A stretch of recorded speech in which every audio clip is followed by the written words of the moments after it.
Amen. Amen. Tushangilie Bwana Yesu.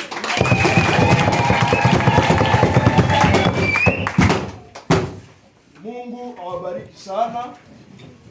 Niko mwenye furaha kushikuta mbele zenu asubuhi ya leo. Amen. Amen. Amen. Peut-être beaucoup parmi vous ne me connaissent pas. Labda wengi katikati yenu hawanijue, mais je suis votre frère. Lakini mimi niko ndugu yenu. Je viens de Goma. Ninatokea Goma. Au Rocher Tabernacle. Maskani ya Mwamba pale Goma. Je suis le pasteur Kabunga. Mchungaji Kabunga.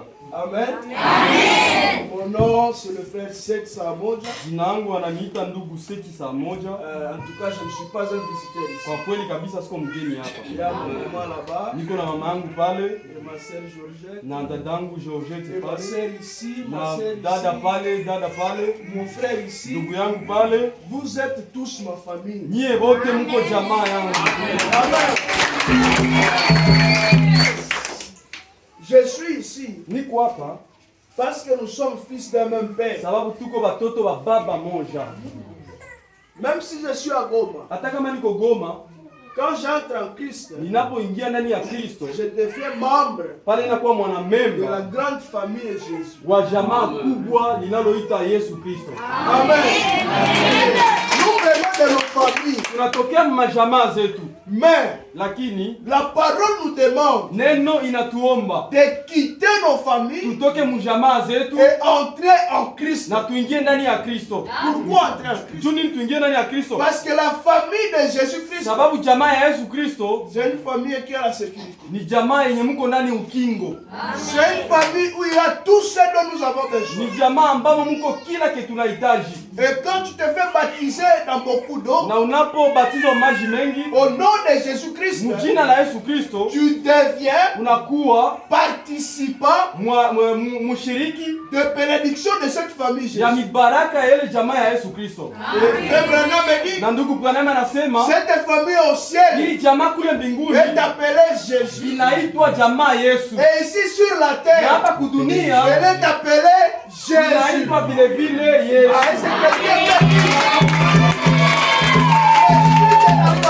Jésus. Niko mjamaa ya Yesu. Est-ce qu'on a sema vile? Est-ce que tu peux dire ça? Niko mjamaa ya Yesu. Je suis de la famille de Jésus. Sema basi. Dites ça. Yesu ni ndugu yetu. Jésus est notre frère. Amen. Amen. Na unajua, et vous savez, saa yenye uko na ndugu yako, quand tu as ton frère qui a un certain poste, tu vas te vanter de lui. Laisse-moi te dire ce matin, donc si tu as quelqu'un à qui tu peux te vanter, nous avons notre Jésus. Tu peux arriver quelque part, tu dis à quelqu'un, ne jouez pas avec moi, je suis de la famille de Jésus. Amen. Ah, j'aime ça, vous aimez déjà. Nous sommes de la même famille. C'est vrai. Nous allons tenir debout pour la lecture de la parole. Nous allons lire pour Psaume 42. Le premier verset jusqu'au troisième verset. Au nom de Jésus-Christ. Comme une biche soupire après des courants d'eau, ainsi mon âme soupire après de toi, ô Dieu. Kama ayala anavyotaka sana mito ya maji, hivyo hivyo nafsi yangu inakutaka nawe sana, Mungu. Sikia hapa. Mon âme a soif de Dieu. Nafsi yangu ina kiu ya Mungu, du Dieu vivant. Kiu ya Mungu aliye hai. Quand irai-je et paraîtrai-je devant la face de Dieu? Wakati gani nitakuja na kutokea mbele ya Mungu? Mes larmes sont ma nourriture jour et nuit. Machozi yangu yamekuwa chakula changu mchana na usiku. Pendant qu'on me dit sans cesse, wakati wanaponiambia bila kukata, où est ton Dieu? Mungu wako ni wapi? Seigneur Jésus, Bwana Yesu, bénis la lecture de ta parole dans le nom de Jésus-Christ. Amen. Amen. Nous pouvons nous asseoir. Est-ce que nous venons d'écouter ce passage? Ça c'est le psaume de David. Hii ni Zaburi ya Daudi. Il est en train de dire, anasema, comme une biche soupire. Kama vile ayala inavyokuwa na kiu. Après des courants d'eau. Pembeni ya mito ya maji. Ainsi mon âme. Hivyo nafsi yangu. Soupire après toi, oh Dieu. Inakutaka wewe sana Mungu. Mon âme. Nafsi yangu. A soif de Dieu. Iko na kiu ya Mungu. Mais. Lakini. Un Dieu vivant. Mungu aliye hai. Amen. Nafsi yangu, mon âme, iko na kiu ya Mungu, a soif de Dieu, lakini haipana Mungu wa kila aina, mais pas n'importe quel Dieu. Mungu aliye un Dieu vivant, kwa sababu puisque kama Mungu wameshaka kufa, il y a des dieux qui sont déjà morts. Ndi? Oui. Tunaona Elia, vous voyez Élie, Jézabel, na manabii ya Baal, avec le prophète de Baal. Kila mtu alikuwa anaomba Mungu. Chacun priait Dieu. Mais kulikuwa Mungu mwenye atajibu. Mais il y avait un Dieu qui devrait répondre. Na Mungu mwenye alikuwa sa mwenye hasikii. Et d'autres dieux qui étaient sourds. Mpaka wengine wanaanza jichana. Jusqu'à que d'autres ont commencé à se couper. Jubiko naomba Mungu mwenye haiko hai. Le Dieu qui n'est pas vivant. Sasa mie. Maintenant moi, kama na wewe ni vile sijui. Toi aussi c'est le cas, je ne sais pas. Nafsi yangu iko na kiu. Mon âme a soif. Lakini kiu. Mais la soif ya Mungu d'un Dieu qui est vivant.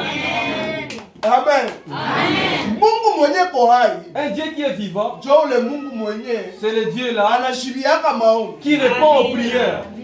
Jo le Mungu mwenye. C'est ce Dieu là. Anakushughulikiaka wakati ya shida. Qui pourvoit en cas de tes besoins. Jo le Mungu mwenye. C'est ce Dieu là. Unaitaka. Que tu appelles. Et il vient répondre. Mungu wetu nani anasema? Notre Dieu aussi parle. Est-ce que tunaamini ile? Est-ce que nous croyons ça? Mungu wetu. Notre Dieu. Kisi niko nasema hapa. Comme je parle ici. Nani anasema? Lui aussi parle de la même chose. Na anasema kupitia neno lake. Il parle au travers de sa parole. Anaweza kuzungumzia asubuhi ya leo. Il peut te parler ce matin. Saa zingine sehemu ya neno ya leo. Des fois la parole de la petite partie d'aujourd'hui. Ni juu yako. C'est à cause de toi. Ça te concerne. Na kuacha neno. Et même laisser la parole. Anakuwa tena nyingine namna anasema. Il a aussi une autre façon au travers de laquelle il parle. Na tukaiamini. Et si nous croyons, nayo anaweza itumikisha. Dieu aussi peut l'utiliser ici. Unajua. Amen. Tuko vyombo vya Mungu. Nous sommes des vases de Dieu. Anaweza kukamata. Il peut te prendre. Anakutia kwa upako fulani. Il met sur toi une certaine onction. Na anapitisha information fulani kukupitia wewe. Et il fait passer les informations au travers de toi. Na sisi tunasikia. Et nous écoutons. Hivi asema Bwana. Et si dit le Seigneur. Hivi na hivi na hivi na hivi. Comme ça, comme ça. Est-ce que nous croyons ça? Notre Dieu parle. Il y a bien des choses que nous ne voyons pas. Puisque nous ne les croyons pas. Mais si nous les croyons ici, il peut les faire même aujourd'hui. Même maintenant. Avant que nous ne quittions ici. Il peut te parler. Amen. Mon âme a soif. Est-ce que ton âme a aussi soif? Si nous avons laissé nos maisons, nous avons laissé nos champs, nous avons laissé tout, c'est puisqu'à nous, il y a une certaine soif. Nous avons soif d'écouter encore une fois qu'est-ce que Dieu dit dans ma vie, qu'est-ce qu'il veut. Il y a ceux qui étaient baptisés hier. Tu vivais, tu étais une personne, mais alors, une certaine soif en toi, ça t'a dit non, j'ai besoin du Dieu vivant. C'est ça la soif. Mais quand il y a la soif de Dieu, la Bible nous dit, tous ceux qui ont soif, tous ceux qui ont fait soif, ils viennent à moi, moi je vais les faire rassasier. Ta soif à toi, tu es venu à un bon endroit. Il va te donner de l'eau. Ta faim. Tu es venu à un bon endroit. Il va te faire rassasier. Ça veut dire toute chose qui te tourmentait dans ta vie, qui pensait beaucoup, ma vie, où est-ce qu'elle finira? Il va te montrer. Et si je meurs, où est-ce que j'irai? Il va te montrer. si je partais, mes enfants, qui va pouvoir pour eux? C'est Dieu, c'est Jésus. C'est un Père qui est failli. Nous pouvons faillir, nous. Toi, tu peux jouer à nourrir tes enfants. Mais si tu les places entre les mains de Dieu, lui va les nourrir. Lui va les élever. C'est pourquoi, entrer en Jésus, il n'y a pas de déficit. Tu ne vas rien perdre. Qui a déjà perdu depuis qu'il a crié? Depuis que j'ai crié, je vois que j'ai déjà perdu beaucoup de choses. En Jésus, il n'y a pas de déficit. En Jésus, ce sont des intérêts spirituels. Amen. Nous avons soif d'un Dieu vivant. Nous n'avons pas laissé nos affaires pour que nous venions suivre un Dieu qui n'a pas la capacité de nous nourrir. Nous n'avons pas laissé le monde pour entrer en chrétienté, pour que nous racontions les mêmes difficultés. Nous avons besoin d'un Dieu, mais pas n'importe quel Dieu. Un Dieu vivant. Et c'est ça le sujet, notre sujet ce matin. Mon âme a soif du Dieu vivant. Nous avons besoin que ce Dieu que nous suivons, que nous ayons des expériences avec lui. Et nous voyons les choses en pleine face. Que nous disions, c'est ce Dieu qu'on nous racontait. C'est ce Dieu que le serviteur qu'apôtre nous parle tous les jours. C'est ce Dieu que le pasteur William nous a prêché. C'est ce Dieu que frère le divin nous prêche. Vois-le dans ta vie. La vie chrétienne, sans l'expérience avec Dieu, c'est comme si tu peux construire sur les sables mouvants. Si les eaux passées, ça va l'emporter. S'il y a seulement une petite épreuve, si tu n'as pas une bonne expérience avec Dieu, tu peux être découragé. Tu dis, d'ailleurs, c'est Dieu, est-ce qu'il existe? Mais ma prière à moi est que c'est Dieu qui soit réel et vivant pour nous. Que nous trouvions l'expérience avec laquelle nous pouvons nous accrocher. Comme David dit ici, mes larmes sont ma nourriture jour et nuit. Machozi yangu ndio chakula yangu ya usiku na mchana. Ça c'est quel genre de souffrance?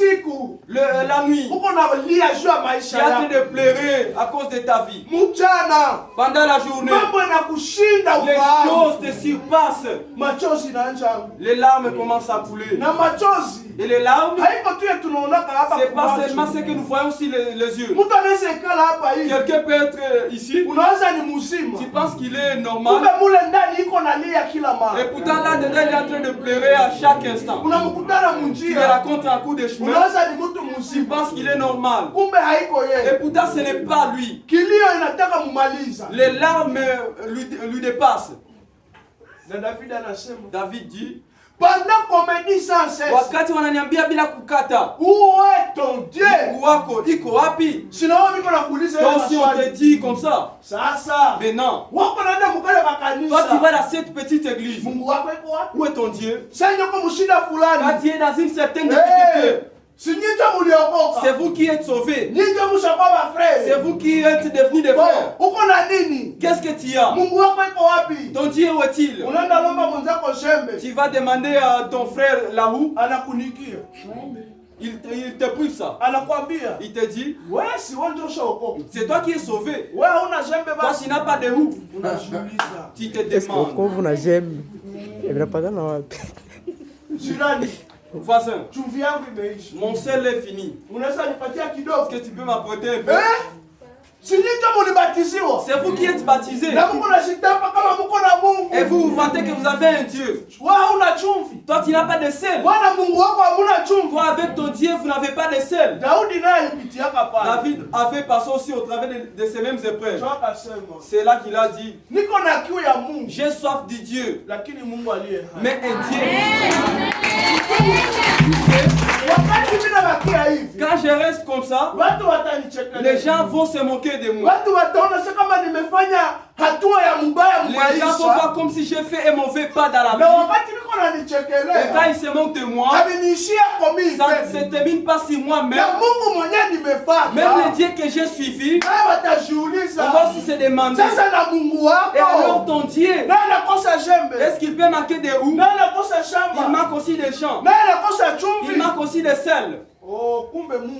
C'est que notre Dieu, qu'il puisse entrer en œuvre, qu'il montre la différence entre nous qui l'avions accepté et ceux qui l'ont refusé. Amen. Amen. C'est ça ma prière de ce matin. Que Dieu place la différence. De façon que les gens puissent voir. C'est que nous tous, nous puissions y partir. Puisque cet homme, nous le connaissions avant. Il était comme ceci, il était comme cela. Mais, depuis qu'il a cru,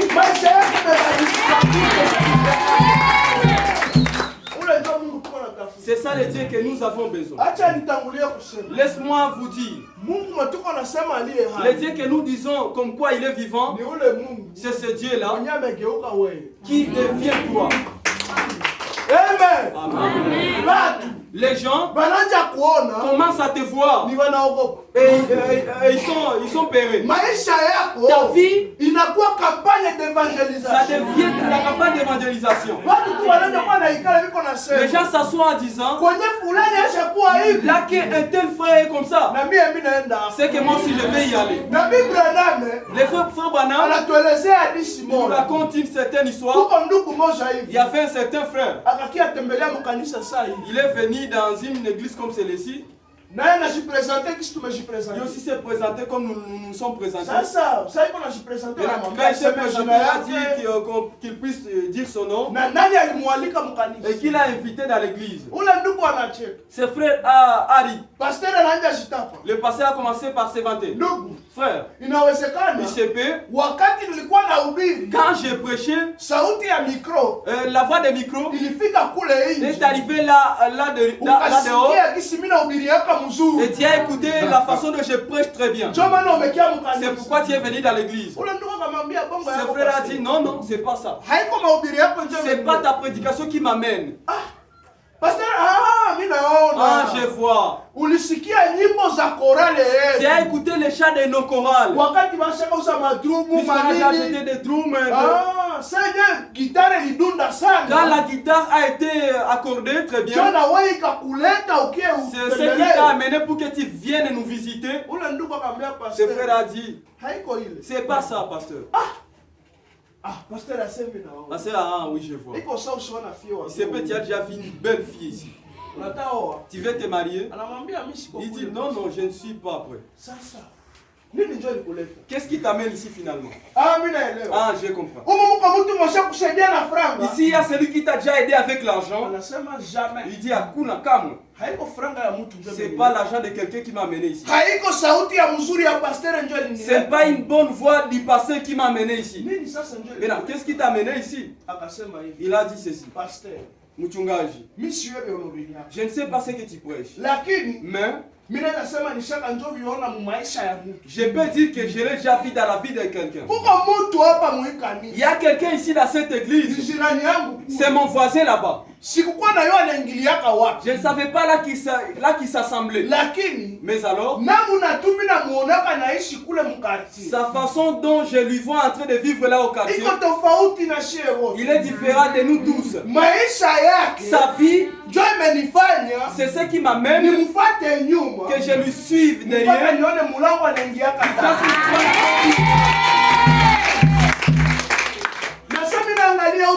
Et quand je vois que c'est ici où il entre, c'est là que je comprends. C'est-à-dire, il trouve la vie ici. Maintenant, ce Dieu de ce frère-là, c'est ce que je viens chercher. D'où, frères et sœurs, ta vie à toi doit influencer d'autres personnes à Christ. Vous savez, nous ne ferons jamais de campagne tous les jours. La campagne que nous allons rester avec, c'est toi. C'est toi notre campagne de Jésus. Ta vie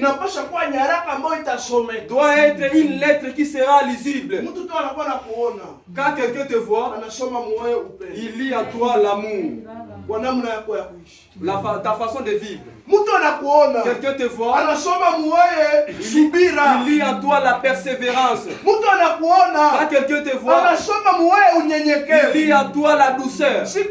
Un jour, il cherchera à savoir où est-ce que tu sors toutes ces choses. Il va te suivre par derrière ça que tu ne le saches. Il voit. Peut-être que ce jour-là, il ne va pas entrer. Quand tu entres, ah, ok. J'ai déjà connu la situation. Si comme moi, il viendra lui seul. Et il s'assoit là. Il dit, mes frères, moi je suis catholique. Mais j'ai voulu m'assembler ici. Je suis musulman. Mais j'ai suivi quelque chose ici. Vivons une bonne vie. Et ça va mener à ce que l'œuvre de Dieu. Amen. Mon âme a soif de Dieu. Nafsi yangu iko na kiu ya Mungu aliye hai.